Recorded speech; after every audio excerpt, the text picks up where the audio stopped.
नमस्कार दोस्तों, आप सभी का स्वागत है जीएस जीनियस एकेडमी के इस ऑनलाइन प्लेटफॉर्म पर। उम्मीद है आप सभी लोग मस्त होंगे, स्वस्थ होंगे और पढ़ाई बहुत बेहतरीन चल रही होगी। दोस्तों एमपीपीएससी मेंस पेपर थर्ड की हमारी 10वीं यूनिट चल रही है, जिसमें हम बात कर रहे हैं 9th यूनिट के बारे में। 9th यूनिट जो कि आपको सिलेबस मिलते ही नहीं है कहीं भी, वो हम आपको टू द पॉइंट प्रोवाइड कर रहे हैं। क्या है हमारा सिलेबस? तो हमारे सिलेबस में पर्यावरण की परिभाषा, क्षेत्र, आयाम क्या होते हैं, ये सारी चीज़ें हम आपको समझा रहे हैं धीरे धीरे। इसके अंतर्गत क्या क्या पढ़ना है, ये सब्जेक्ट कैसे बना, इस सब्जेक्ट में कौन कौन सी चीज़ें होती हैं, मानव को किस तरह प्रभावित करता है, इन सबको पढ़ने के लिए हम पहले कुछ पॉइंट को जानेंगे। जैसे पारिस्थितिकी तंत्र हमारा चल रहा है। पारिस्थितिकी तंत्र में हमने अभी तक क्या पढ़ लिया? पारिस्थितिकी तंत्र का मतलब समझा हमने, पारिस्थितिकी तंत्र के घटक समझे, जैविक घटक, अजैविक घटक। आज हम बात करने वाले हैं सबसे इंपॉर्टेंट टॉपिक के बारे में, खाद्य श्रृंखला। फूड चेन क्या होती है, खाद्य जाल क्या होता है, जैव संग्रह क्या होता है, जैव आवर्धन क्या होता है। यहाँ से सीधे आपके पेपर में प्रश्न बनते हैं और आप प्रीवियस ईयर के क्वेश्चंस उठा के देखेंगे तो तमाम प्रश्न यहाँ से बन जाएंगे। और ये चीज़ अगर आपको नहीं आती है तो आज आप अगर पहली बार भी तैयारी कर रहे हैं पीएससी की, तो दोस्तों आप तुरंत बता पाओगे। कोई भी एग्जाम जिसमें पर्यावरण आता है उसमें आपसे पूरे आंसर्स बन जाएंगे। तो चलिए अब हम बात करने वाले हैं सबसे पहले तो कि भाई खाद्य श्रृंखला होती क्या है। तो खाद्य श्रृंखला, चलिए अपने एक बोर्ड पर चलते हैं अपने और वहां पर इसको समझने की कोशिश करते हैं। तो सबसे पहले खाद्य श्रृंखला, फूड चेन, खाद्य श्रृंखला, फूड चेन। तो सबसे पहले खाद्य का मतलब क्या होता है? भोजन। खाद्य का मतलब क्या होता है? भोजन, भोजन। और श्रृंखला मतलब एक एक एक कड़ी। श्रृंखला का मतलब क्या होता है? कड़ी। कड़ी मतलब आपस में जुड़ाव होता है। तो याद रखना, ये जो पूरी पृथ्वी है, पर्यावरण है, इसमें एक जीव दूसरे जीव पर पोषण के लिए निर्भर होता है और इसी प्रकार एक जीव से दूसरे जीव में ऊर्जा का या भोजन का स्थानांतरण क्या कहलाता है? खाद्य श्रृंखला कहलाती है। खाद्य श्रृंखला का मतलब है कि भैया एक जीव से दूसरे जीव तक भोजन का स्थानांतरण, ऊर्जा का स्थानांतरण क्या कहलाता है? एक जीव से दूसरे जीव तक, लिख देता हूं मैं, एक से दूसरे तक क्या होता है? भोजन का या फिर पोषण का स्थानांतरण क्या कहलाता है? खाद्य श्रृंखला कहलाता है। मतलब आप देखते हो कि उत्पादक मतलब जो अपना भोजन स्वयं बना देते हैं, पेड़ पौधे भोजन बना देते हैं। अब उस भोजन को कोई जानवर खाता है, उस जानवर को कोई और जानवर खाता है। इस प्रकार पूरे के पूरे पर्यावरण के अंतर्गत आप देखते हो कि एक जीव दूसरे जीव को एनर्जी, ऊर्जा या भोजन या पोषण प्रदान करता है। अब इसी पोषण को प्रदान करने की श्रृंखला को हम क्या बोल देते हैं? फूड चेन, खाद्य श्रृंखला बोल देते हैं। कोई कठिन नहीं है, आप बता पाओगे। अब देखो खाद्य श्रृंखला के अंतर्गत अगर आपसे बात की जाए, खाद्य श्रृंखला के अंतर्गत आपसे बात की जाए तो सबसे पहले क्या होता है कि जो हरे पौधे होते हैं, देखो हरे पेड़ पौधे हम यहाँ पर बना देते हैं। जैसे ये देखो हरे पेड़ पौधे हैं, ये क्या कहलाते हैं? ये उत्पादक होते हैं। ये क्या होते हैं? उत्पादक। अब ये जो हरे पेड़ पौधे होते हैं, इनको कौन खाता है? तो आप बात करोगे हरे पेड़ पौधों को कोई टिड्डा खा लेता है। हरे पेड़ पौधों को किसने खा लिया? किसी टिड्डे ने खा लिया। ठीक है, कोई भी टिड्डा मान लो इसको क्या कर देता है? खा लेता है। आप देखते हो कोई भी टिड्डे ने क्या कर दिया? इसको खा लिया। लिख देता हूं मैं यहाँ पर टिड्डा, टिड्डा ने इसको खाया। अब इस टिड्डे को भी तो कोई ना कोई खा लेगा, तो इस टिड्डे को किसने खाया? इस टिड्डे को खा लिया मान लो मेढक ने। किसने खा लिया? एक मेढक वहां पर आया और मेढक ने क्या कर दिया? इस टिड्डे को खा लिया। ठीक है, मान लो ये क्या है? ये मान लो मेढक, बेकार सा मेढक है। ठीक है, तो ये मेढक है और इस मेढक ने क्या करा? इसको खा लिया, टिड्डे को। तो ये क्या हो रहा है? एक श्रृंखला बन रही है कि भैया ये घास को किसने खाया? टिड्डे ने। टिड्डे को मेढक ने खा लिया और मेढक को किसने खा लिया? अब आगे पता चला कि भैया एक सांप था यहाँ पर और सांप राज करता था एक लंबे समय से। ये देखो ये सांप बैठा हुआ था यहाँ पर और सांप ने क्या करा? इस मेढक को क्या करा? खा लिया। ये सांप था, सांप, तो सांप ने क्या करा? मेढक को खा लिया। अब पता चला कि ऊपर तो भैया एक चील उड़ रही है और इस चील ने क्या करा? इस चील ने इस सांप को खा लिया। इस चील ने क्या कर दिया? इस सांप को खा लिया। ये देखो यहाँ पर मान लो एक पक्षी उड़ रहा है। ये पक्षी कैसे बना दे? ऐसे बना देते हैं अपन। अरे ये गंदा पक्षी बन गया। अच्छा सा पक्षी आप बना लेना, मैं नॉर्मली ऐसे नॉर्मली बना देता हूँ। ये लो, मान लो ये इसकी चोंच बन गई, और ये मान लो एक पक्षी क्या हो रहा है, उड़ रहा है, और ये चील है, मान लो चील, तो चील ने क्या कर दिया, इस सांप को खा लिया।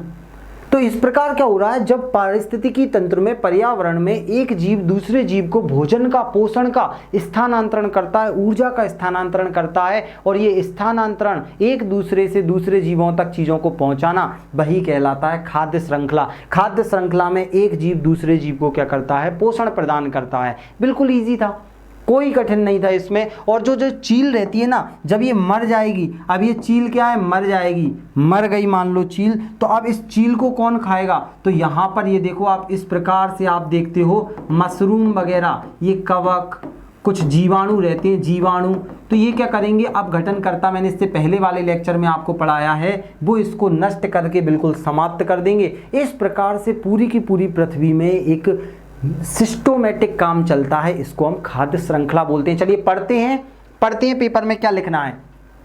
ये देखिए, खाद्य श्रृंखला पारिस्थितिकी तंत्र के विभिन्न जीव, जैसे उपभोक्ता मैंने आपको पढ़ा दिया, उत्पादक आपको पढ़ा दिया, उत्पादक, उपभोक्ता एवं अपघटनकर्ता, कवक वगैरह प्रत्यक्ष या परोक्ष भोजन के लिए एक दूसरे पर क्या होते हैं, निर्भर रहते हैं।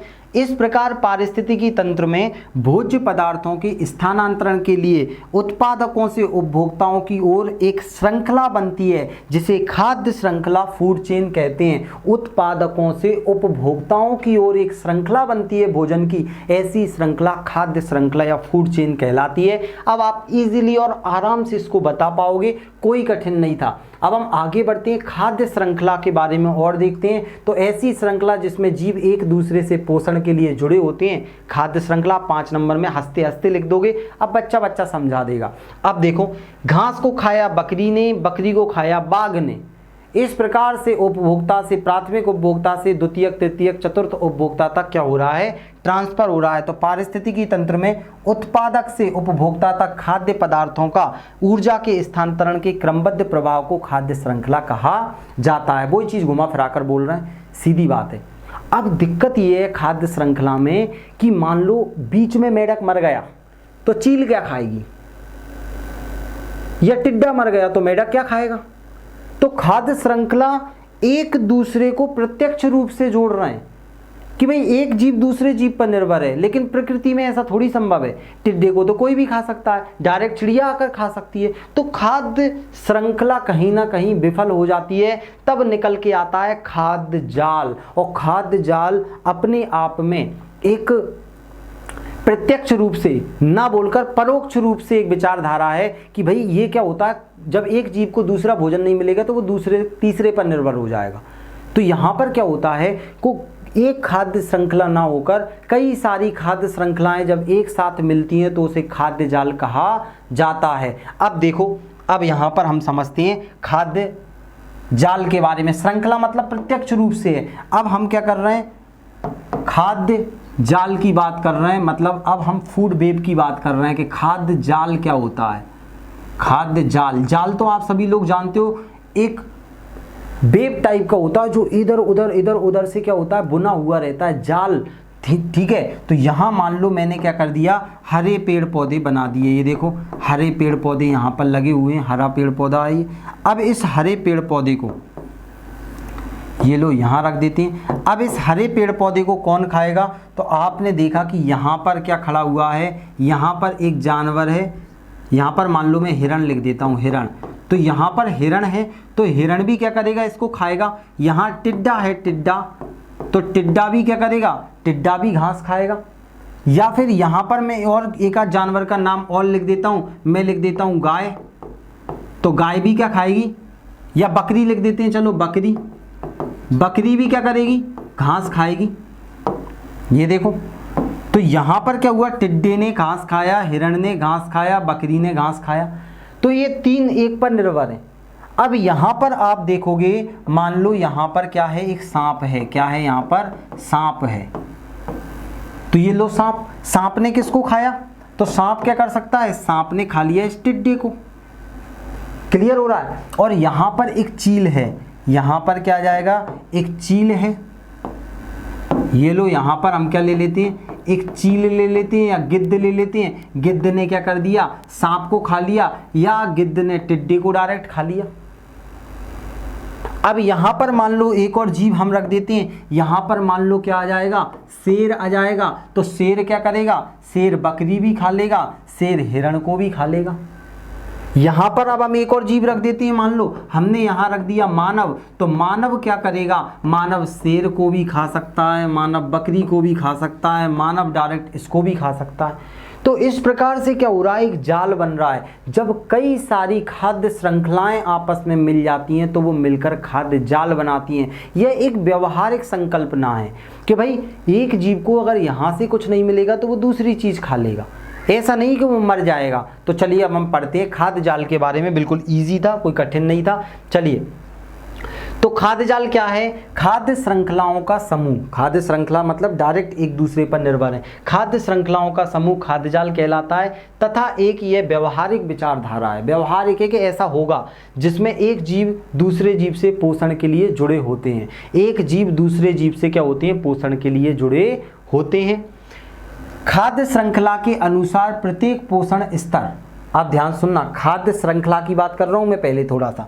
खाद्य श्रृंखला के अनुसार प्रत्येक पोषण स्तर दूसरे पोषक स्तर से सीधा संबंध रखता है। खाद्य श्रृंखला में प्राकृतिक स्थितियों में सामान्यतः केवल एक ही खाद्य श्रृंखला का कार्य होना असंभव है। मतलब एक ही श्रृंखला बने कि भैया सांप ही उसको खाएगा मेढक को, और मेढक ही टिड्डे को खाएगा, तो ये संभव नहीं है। ये क्या हो जाएगा, एक ही खाद्य श्रृंखला कार्य का होना असंभव है। अपितु कई खाद्य श्रृंखलाएं एक दूसरे के साथ परस्पर संबंध दिखाती हैं, ठीक है, और अंतर्ग्रसित नमूना बना लेती हैं। इस प्रकार की अनेक खाद्य श्रृंखलाओं के एक समय कार्यरत करने को ही खाद्य जाल कहा जाता है। मतलब कई सारी खाद्य श्रृंखलाएं जब एक साथ कार्य करती हैं तो उसको हम खाद्य जाल बोलते हैं। एक व्यवहारिक संकल्पना है, इसमें एक जीव कई सारे जीवों को खाकर अपना भोजन प्राप्त कर सकता है। तो पेपर में क्वेश्चन आएगा, जब एक जीव दूसरे जीव पर सीधे तौर पर निर्भर हो तो वो खाद्य श्रृंखला है। जब एक जीव कई सारे जीवों से पोषण प्राप्त कर लेता है तो वो खाद्य श्रृंखला, खाद्य जाल होता है। जाल मतलब वेब होता है, श्रृंखला मतलब डायरेक्ट, और वेब मतलब पूरों को कनेक्ट कर लेगा। क्लियर हो रहा है। अब देखो खाद्य श्रृंखला में पौधे को, अब देखो थोड़ा सा मैंने जो समझाया वो लिखा भी है। खाद्य श्रृंखला में पौधों को चूहे खाते हैं, परंतु इसके अतिरिक्त पौधों को खरगोश भी तो खाते हैं। चूहे तो खा ही रहे हैं, खरगोश भी खा रहे हैं, लेकिन खाद्य श्रृंखला में क्या बोल रहा था कि सिर्फ चूहे या खरगोश ही खाएंगे, खा सकते हैं। चूहे को सांप के अतिरिक्त दूसरे प्राणी भी, तथा सांप को बाज के अतिरिक्त मोर भी खा सकता है।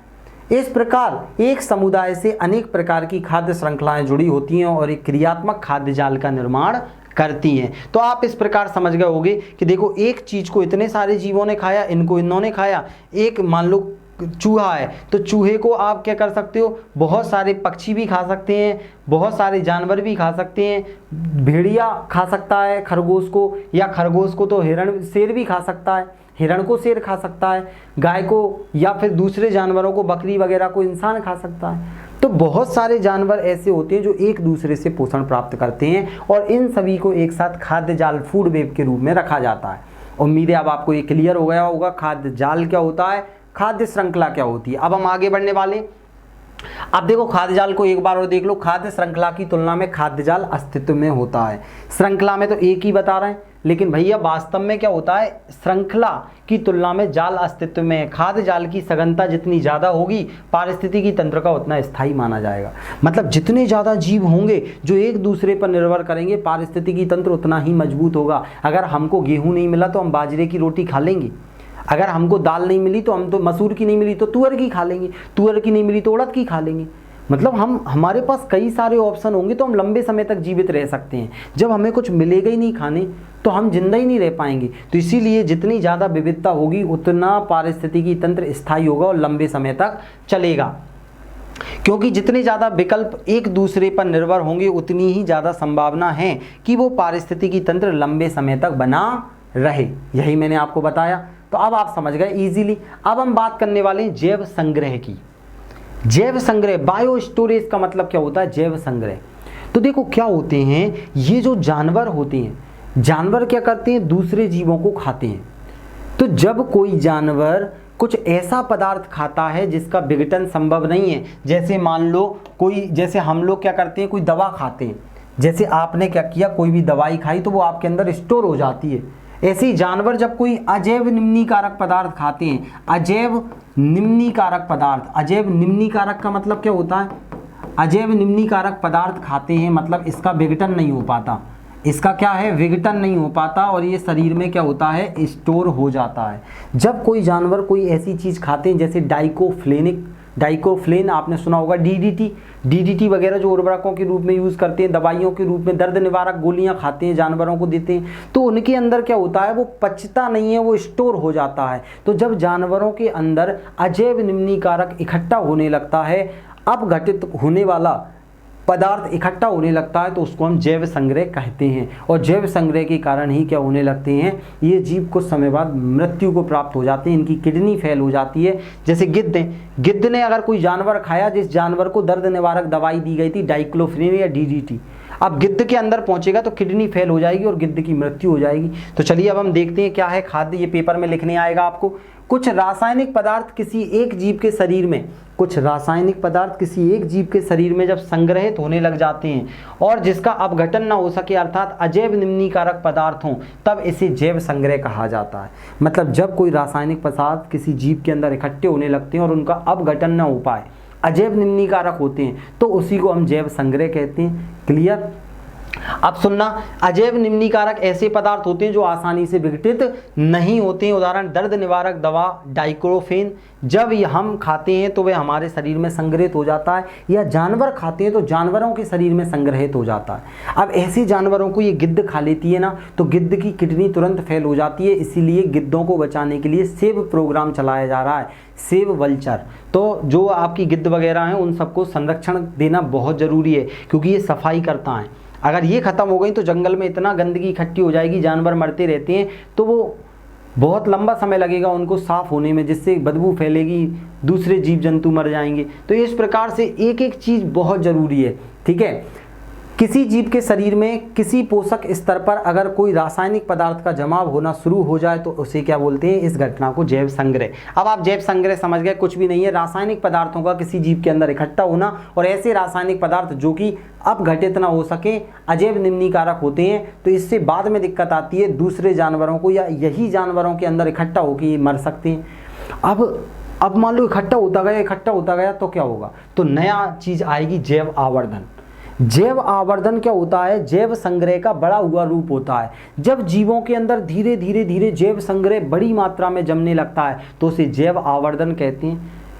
इसके कारण दिक्कत ये है कि जो लोग मांसाहारी खाना खाते हैं, तो मांसाहारी जीवों में धीरे धीरे रासायनिक पदार्थ इतनी मात्रा में इकट्ठे हो जाते हैं कि वो बाद में जो व्यक्ति उन्हें खाएगा उसके अंदर जहर के रूप में काम कर सकते हैं। तो चलिए जैव आवर्धन क्या होता है पढ़ते हैं। देखिए, जब कोई रासायनिक प्रदूषक जो किसी अजैव निम्नीकारक है एक पोषक स्तर से दूसरे पोषक स्तर में अपनी सांद्रता को बढ़ाता है, तो इस घटना को जैव आवर्धन कहते हैं। मतलब एक पोषक स्तर से एक जानवर से जब दूसरे जानवर में क्या होता है, ट्रांसफर होता है, एक पोषक स्तर से दूसरे पोषक स्तर में जब वो जैव पदार्थ, रासायनिक पदार्थ या जैव निम्नीकारक पदार्थ या अपघटन, बिना अपघटनकारी पदार्थ जब क्या होता है एक जीव से दूसरे जीव में जाता है तो वो इकट्ठा होने लगता है, इसी को जैव आवर्धन बोलते हैं। इसको ऐसे समझते हैं, मान लो कि एक घास है, घास, यही समझा देता हूं मैं, घास है, घास में क्या होता है 1 ग्राम डीडीटी जमा हो जाती है। एक घास है, घास में अपने पूरे के पूरे जीवन में 1 ग्राम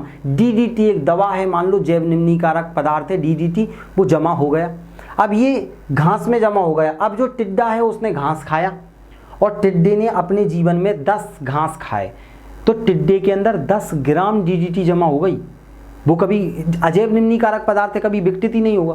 और अब क्या हुआ, मेढक ने टिड्डे को खाया। मान लो अपने जीवन काल में मेढक ने 3 टिड्डे खाए, अब यहाँ पर, या 5 टिड्डे खाए, 5 का एग्जाम्पल दिया है, 5 टिड्डे खाए, तो एक टिड्डे में 10 ग्राम जमा हुआ था डीडीटी। अब वो मेढक के अंदर कितना हो गया, 50 ग्राम, क्योंकि 10 ग्राम 10 × 5 50, मेढक ने तो 5 टिड्डे खाए। अब भाई साहब सांप ने अपने जीवन में 3 मेढक खाए, तो सांप के अंदर तो एक मेढक में 50 ग्राम, तो सांप के अंदर तो 150 ग्राम हानिकारक पदार्थ इकट्ठा हो गया, अजैव निम्नीकारक। और आगे चल के पता चला मोर ने अपने जीवन में 2 सांप खा लिए। अब मोर के अंदर तो 300 ग्राम डीडीटी जमा हो गया। अब इस मोर की मृत्यु होने पर इस मोर को अगर कोई खाएगा तो इसके अंदर का पूरा जहरीला पदार्थ उसके अंदर चला जाएगा और उसकी किडनी या शरीर के अंग खराब हो सकते हैं। इसको बोला जाता है जैव आवर्धन। मतलब जब किसी एक पोषक स्तर से अन्य पोषक स्तर पर क्या होता है, रासायनिक पदार्थों का, जैव निम्नीकारक पदार्थों की वृद्धि होती ही जाती है, उसे हम क्या बोल देते हैं, जैव आवर्धन बोल देते हैं। जैव संग्रहण का बड़ा हुआ रूप रहता है। जैव संग्रह तो थोड़ी बहुत मात्रा में होता है कि भैया इकट्ठा हो रहा है, लेकिन जैव संग्रह का बड़ा हुआ रूप ही जैव आवर्धन होता है। इससे मांसाहारी जीवों में विषैले पदार्थों की मात्रा बढ़ जाती है। मांसाहारी जीवों के लिए क्या होता है, ये खतरा पैदा हो जाता है। तो उम्मीद है इतनी सारी चीज़ें अब आपको समझ में आ गई होंगी, अब आपको कोई दिक्कत नहीं आएगी इसके बारे में। पेपर में आपसे खाद्य जाल पूछे, खाद्य श्रृंखला पूछे, जैव आवर्धन पूछे, जैव संग्रह पूछे, अब आप बिल्कुल ईजी तरीके से बता पाओगे।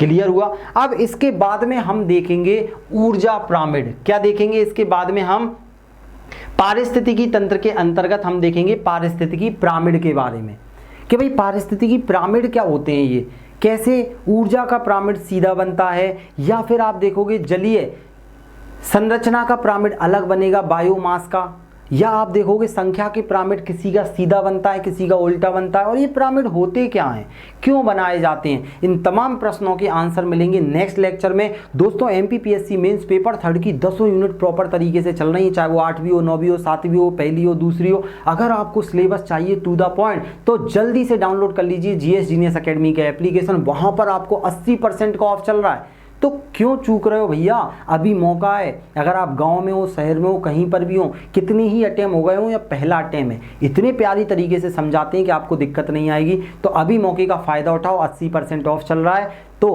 पीडीएफ भी मिल रही है, हर चीज़ मिल रही है। तो बस पढ़ो आप लोग और इस बार रैंक लेकर आ सकते हो, आपके पास हर एक मटेरियल रहेगा। मिलते हैं नेक्स्ट लेक्चर में, तब तक लिए जय हिंद, वंदे मातरम।